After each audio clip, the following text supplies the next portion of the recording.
Para poder hablar de esto vamos a determinar una serie de objetivos que son fundamentales repasar al final de la clase. El primero es comprender el origen del tubo neural. Luego, entender cómo se van a diferenciar los distintos segmentos que tiene, conocer los derivados que tiene cada uno de esos segmentos y describir el origen y los derivados de las crestas neurales. Para comprender correctamente cómo es el desarrollo del sistema nervioso, tenemos que saber cómo se encuentra conformado. El sistema nervioso se encuentra conformado por el sistema nervioso periférico, que a su vez está constituido por los nervios periféricos y los ganglios, y el sistema nervioso central, que se encuentra constituido por el encéfalo y la médula espinal, en color rosa. El funcionamiento del sistema nervioso central ocurre a partir de un estímulo externo, como por ejemplo la temperatura del agua caliente que toca nuestra piel. Los receptores de la piel van a recibir ese estímulo y lo van a enviar a través de los nervios periféricos a los ganglios y de los ganglios a la médula espinal, para que de esa manera llegue a la corteza cerebral que se encuentra en el encéfalo y luego esa corteza cerebral del análisis envíe una respuesta que va a descender nuevamente por la médula espinal hacia los nervios periféricos, llegando al órgano o al músculo que va a ser el efector de la actividad para que ese estímulo deje de producirse y no nos quememos en el caso del agua caliente. Vemos entonces, para entender mejor, a partir del disco bilaminar el origen del sistema nervioso. El sistema nervioso entonces va a tener una primera parte que va a ser el disco bilaminar, constituido por el epiblasto y por el hipoblasto. Estos van a evolucionar a partir del proceso de gastrulación en un disco trilaminar. Este disco trilaminar va a estar constituido por un ectodermo superficial, un mesodermo medio y un endodermo que se encuentra por debajo. Estos forman el futuro embrión. Cuando vemos al disco trilaminar desde arriba, vamos a encontrar que el ectodermo tiene esta forma. La parte celeste va a formar parte de la placa neural, a partir del cual se originará futuramente el surco y el tubo neural. Vemos acá las flechas que pertenecen al proceso de la gastrulación aún, porque todo esto es un proceso continuo que está ocurriendo en simultáneo. Es importante conocer cómo se forma o quién induce el proceso de la neurulación. Para ello vamos a realizar un corte a nivel medial y lo vamos de manera transversal y lo vamos a ver de frente, es decir, desde la parte cefálica. Vemos esta imagen. Este epitelio superficial es el ectodermo, esta parte es el mesodermo y esta parte es el endodermo.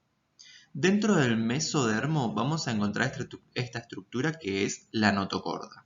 La notocorda es el elemento fundamental a partir del cual se va a producir la inducción del tubo neural.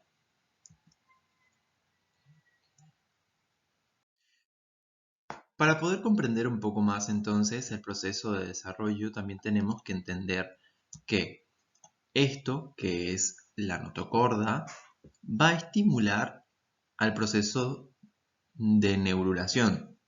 Tenemos entonces la placa neural que se continúa en ese ectodermo con las futuras crestas neurales y con la epidermis. La cresta neural, induciendo a la placa neural, comienza formando un surco neural. Este surco neural luego se profundiza cada vez más y forma un canal. Ese canal va a ser el futuro conducto neural. A los costados encontramos a las crestas neurales, las cuales se van a aproximar cada vez más hacia la porción medial para, de esa manera, unirse y formar el tubo.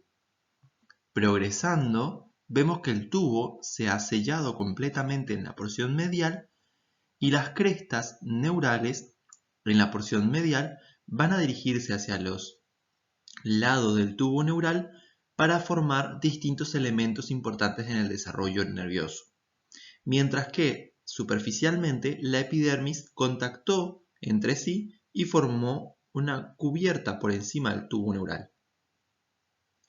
Este tubo neural, al cerrarse, no se cierra igual por todos los lados, sino que va a comenzar un cierre progresivo. A partir de la zona medial, el tubo neural se va a ir completando y cerrándose, dando lugar a la formación de dos estructuras que son el neuroporo anterior y el neuroporo posterior. Mientras se va plegando de manera medial hacia cada uno de los extremos, estos neuroporos se van a ir cerrando. El primer neuroporo, el anterior, se cierra en el día 25, mientras que el neuroporo posterior ahora se va a cerrar en el día 28. Al cerrarse completamente, estos van a dar lugar al tubo neural completo y sin ninguna dilatación. Ese tubo neural que vimos hace un ratito va a hacer esto en la cuarta semana, sin ninguna dilatación y con el polo cefálico y el polo caudal completamente cerrados. Esto va a continuar con un progreso continuo y va a dar lugar en la quinta semana a 3 dilataciones llamadas vesículas cerebrales primitivas. Estas son el prosencéfalo, el mesencéfalo y el rombencéfalo, continuándose después con la médula espinal. Esto progresa hasta la sexta semana. Y en la sexta semana vamos a encontrar que el prosencéfalo se dilató y originó a dos vesículas, que son las vesículas telencefálicas y a otra llamada diencéfalo. El mesencéfalo continúa igual, sin ninguna modificación, mientras que el rombencéfalo se dilató en dos vesículas, que son, por un lado, el mielencéfalo y por otro lado, el metencéfalo. Esto se continúa luego con la médula espinal. Vamos a analizar entonces una comparación entre lo que ocurre entre la sexta y la quinta semana, y también lo que deriva de cada una de estas vesículas. En la quinta semana del prosencéfalo va a derivar el telencéfalo. Este telencéfalo va a dar origen a lo que son los hemisferios cerebrales, tanto izquierdo como derecho. A su vez, el prosencéfalo da origen al diencéfalo. El diencéfalo se va a transformar en las estructuras que acá aparecen, que son el epitálamo, el tálamo, el hipotálamo y la neurohipófisis. Mientras que el mesencéfalo se encuentra igual, no cambia y se transforma en los pedículos y los colículos cerebrales. A su vez, el rombencéfalo, que era la última de las vesículas en la quinta semana, se diferencia en el metencéfalo. Y el metencéfalo va a dar lugar a la formación del puente de Barolio y al cerebelo. A su vez, el rombencéfalo se divide en el mielencéfalo y el mielencéfalo me da lugar al bulbo raquídeo. Y después encontramos a la médula espinal. Todas estas cavidades y vesículas que encontramos acá son huecas y dentro de ellas va a circular líquido, es decir, el líquido cefalorraquídeo. Estos van a ser los distintos ventrículos. Dentro del prosencéfalo vamos a tener al ventrículo lateral, tanto izquierdo como derecho, dentro del telencéfalo. A su vez, este ventrículo se va a comunicar con el tercer ventrículo a través de una pequeña estrechez que hay entre ambos que se denomina agujero de Monro. El tercer ventrículo va a originarse a partir del diencéfalo, dentro del diencéfalo, y entre el tercer ventrículo y el cuarto ventrículo se encuentra otra estrechez que se denomina acueducto de Silvio, a partir de la cual va a transcurrir el líquido cefalorraquídeo. Este acueducto de Silvio nos conduce al cuarto ventrículo que se origina dentro del rombencéfalo, de los derivados del rombencéfalo.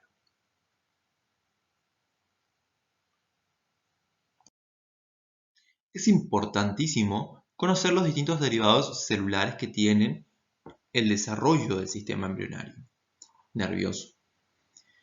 Al principio existen dos células importantes, que son las células neuroepiteliales que provienen del neuroepitelio, es decir, del ectodermo, y las células mesenquimatosas. Las células neuroepiteliales se van a dividir o diferenciar en tres células principales, que son, en primer lugar, el neuroblasto bipolar, el cual, a través de sucesivas diferenciaciones, va a dar lugar al neuroblasto multipolar y finalmente a la neurona. La célula del glioblasto, la cual va a diferenciarse en las células astrocíticas, tanto protoplasmáticas como fibrilares, y las células de la oligodendroglia. Todas estas son células de la neuroglía, es decir, de la neuroglia. Y después tenemos a las células ependimarias, que las células ependimarias van a encontrarse revistiendo las cavidades huecas por las cuales transcurre el líquido cefalorraquídeo, como los ventrículos cerebrales o el agujero ependimario, el conducto ependimario. Ahora, la otra célula que se encuentra es la célula mesenquimatosa.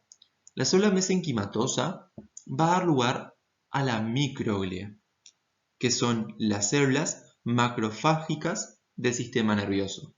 Entonces, vamos a dividir en dos. Todo esto se denomina neuroglía. Todo lo que deriva del glioblasto es la neuroglia, es decir, los astrocitos y la oligodendroglia. Mientras que la microglia deriva de la célula mesenquimática. Es un derivado totalmente aparte del sistema nervioso y deriva del mesodermo. Es importante conocer esto. Las crestas neurales ahora. Al hablar de crestas neurales es importante conocer cómo se formaban. ¿Se acuerdan que las crestas neurales se encontraban acá arriba y que luego migraban a los costados de cada uno de los lados del tubo neural y van a dar lugar a la formación de diferentes elementos? Por ejemplo, a los melanoblastos. Las crestas neurales entonces dan lugar a los melanoblastos y estos melanoblastos van a transformarse después en los melanocitos que colaboran en la pigmentación de la piel. Vamos a tener a las neuronas de la glía de los ganglios, tanto espinales como paravertebrales y viscerales. Vamos a tener a las células de Schwann, que se encuentran revistiendo y produciendo la mielina. Vamos a tener las células cromoafines de la médula de la glándula suprarrenal, es decir, arriba del riñón se encuentra la glándula suprarrenal. La médula es parte de las crestas neurales. Vamos a tener todas las células de las neuronas y la glía de los ganglios craneales, a las células de la leptomeninges también, y así una serie de derivados extras que los pueden consultar perfectamente en el libro, pero estos son los principales que deben saber. Entonces, para terminar, repasamos. Primero tenemos la placa neural. Esta placa neural va a ser inducida por la notocorda para formar un surco neural. Este surco neural comienza a profundizarse cada vez más, aproxima cada uno de los costados y las crestas neurales se acercan a la parte medial. Al acercarse cada vez más a la parte medial, las crestas neurales se pliegan en la parte medial, forman lo que es el tubo neural finalmente y migran las crestas neurales hacia los costados del tubo neural y la parte superficial queda cubierta por la epidermis y las crestas neurales a los costados del tubo neural. El tubo neural se va a diferenciar en prosencéfalo, mesencéfalo y rombencéfalo y luego en telencéfalo, diencéfalo, mesencéfalo, mielencéfalo y metencéfalo. Cada uno a su vez va a tener distintos derivados y también por dentro de ellos van a transcurrir los ventrículos. Las crestas neurales van a tener diferentes elementos que van a ser importantes, como por ejemplo, los más importantes, las células cromoafines de las glándulas suprarrenales, de la médula de las glándulas suprarrenales, y también las células melanocíticas que van a estar en la piel pigmentando. y todas las células de la glía de los ganglios. De esta manera se forma el tubo neural.